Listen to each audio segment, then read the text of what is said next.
Funguses don't grow, so they put metallic copper in pools, and you just absorb that through the skin. You have no idea as a little kid. And so when I stopped that, when I moved up to Washington State at age 9, all of a sudden my body's like, hallelujah.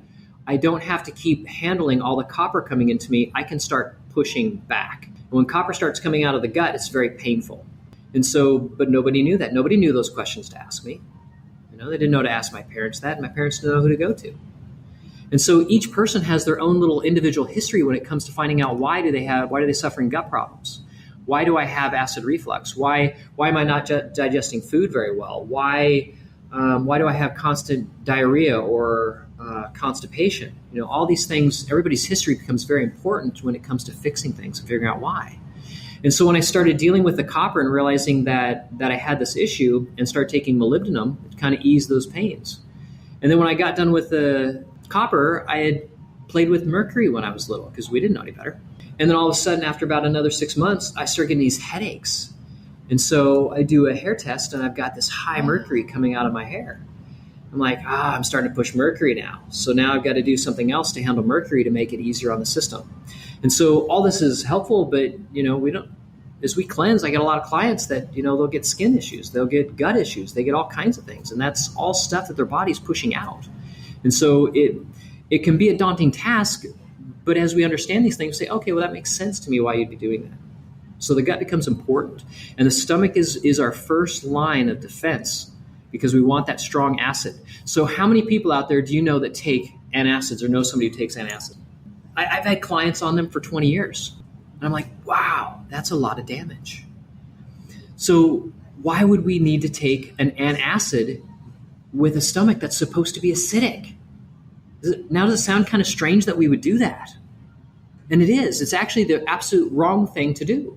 When we have a low acid situation and our stomach acid starts getting higher and higher up into about a 4.550, we're now not able to digest food and we're fermenting all that food in our stomach. And so what does fermented food do? Causes gas, produces CO2. Well, where's that CO2 going to go? Got to go somewhere. So what do we start doing?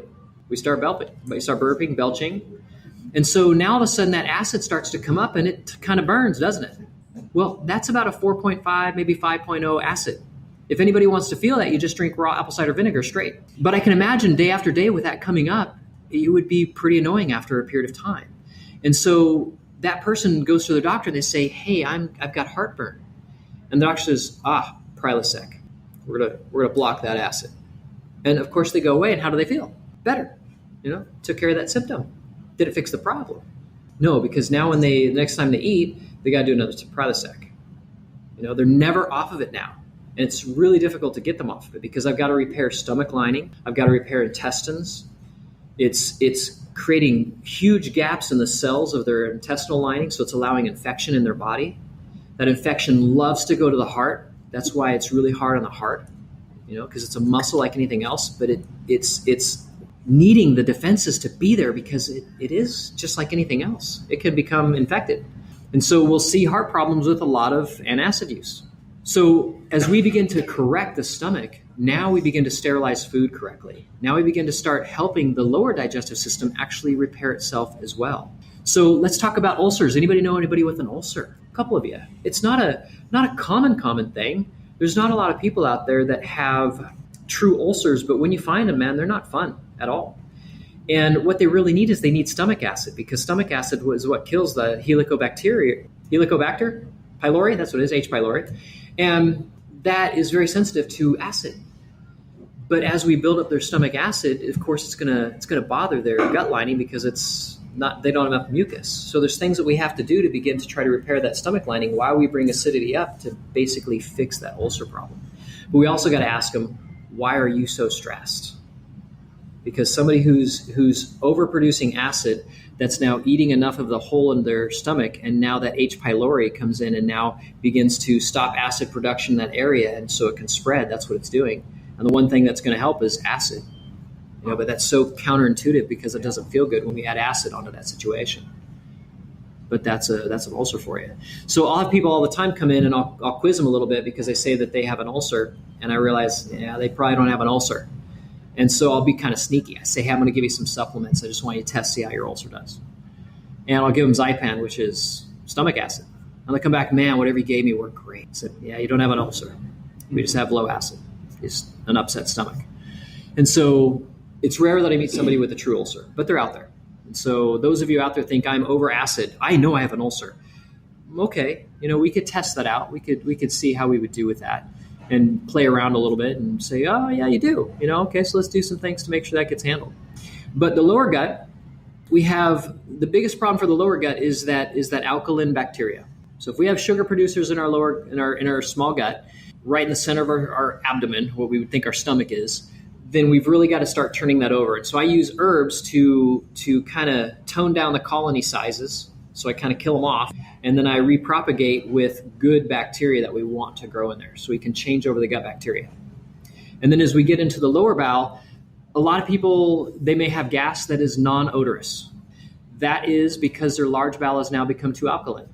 It means they're processing all their proteins, so it's not putrefaction, but they're still fermenting in their large bowel. So they have gas, but there's no odor to it, which is still not healthy because the large bowel, if it's too alkaline, you can grow not real good bacteria for you in there. And not good bacteria tend to now create things like Crohn's disease, inflammation, IBS, and the worst things like colon cancer. We want to make sure that those tissues are being protected by being the right pH. So we want to see that happen. And so most people think, well, I don't want yeast. Candida, that'd be bad. I said, well, there are many, many, many yeasts out there, and there are yeasts that are lactic acid producers. And so we do yeasts that are lactic acid producers. So they work themselves down to the lower bowel, and now they begin to maintain that lower bowel in an acidic environment, about a 5.5, 6.0. And now we have a healthy bowel. And it's like, hey, I have less gas, and now my bowels move easier. Everything's better. Okay, so that's kind of the tour through the bowels. Now I want to cover some basic problems and their fix. I've had clients that have been on stool softeners, all kinds of crazy things for constipation, suppositories, wild stuff. In our body, we have this wonderful system that lubricates our gut, and it's called bile. So bile comes from our liver makes it, and we store it in our gallbladder. Now, if bile becomes too sluggish, it now thickens and now will start to form stones in our gallbladder. And it does this because of too much estrogen in the system. So why do we think women have more gallstones? They naturally have more estrogen. So we'll see them produce gallstones. And how we do that is we have to start thinning bile. The liver literally makes a liter of bile a day. And we use that to lubricate and cleanse our bowel. It's a cleanser for the bowel. Okay, so if we're concerned about colon cancer, because it might run in our family, all we have to do is look back and say, gosh, were my parents constipated? Boy, they were. Maybe they weren't producing very much bile, and now they couldn't cleanse their bowel and now allowed these bad things to happen and run rampant, and now they had colon cancer.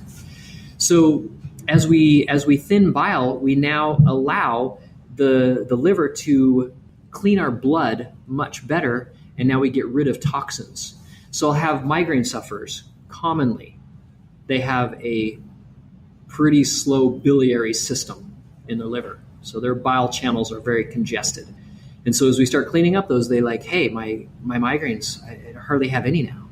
We want to make sure that as a chiropractor, we'd love to get in there and adjust them, and I'll adjust a lot of migraine sufferers, and they're somewhat helped. Some, we hit it out of the park first time and their migraines are gone. But others, they're slow to progress through chiropractic, and all I have to do is start giving them bile support, and they're like, wow, I feel so much better. My head is clear. So sometimes we have to work both nutrition and chiropractic because, as chiropractors, any chiropractor will tell you out there that, hey, I started adjusting this person, their heartburn went away. I started adjusting this person, their bowels started moving. I adjusted this person, their Crohn's disease was better. Their irritable bowel syndrome was better. All this stuff was better. I have a gentleman right now, I've not started any nutrition on him. I said, hey, we're just going to do a couple weeks of chiropractic and see how your bowels do, because he's got low back pain. I said, let's find out. And he comes in yesterday and says, man, symptoms are almost gone all the way around. Okay, so I don't maybe necessarily have to do a lot of nutrition with him, but him and I will probably still be talking about what he needs to do to kind of keep things up and going. But now it's really kind of hit him. My nervous system is really affecting a lot of my body too. So I want to talk nutrition, but I also want to say, hey, sometimes we have a manager problem. We have a brain problem. Can't get that message out to those cells, and that becomes important. So chiropractic becomes very important in a lot of issues.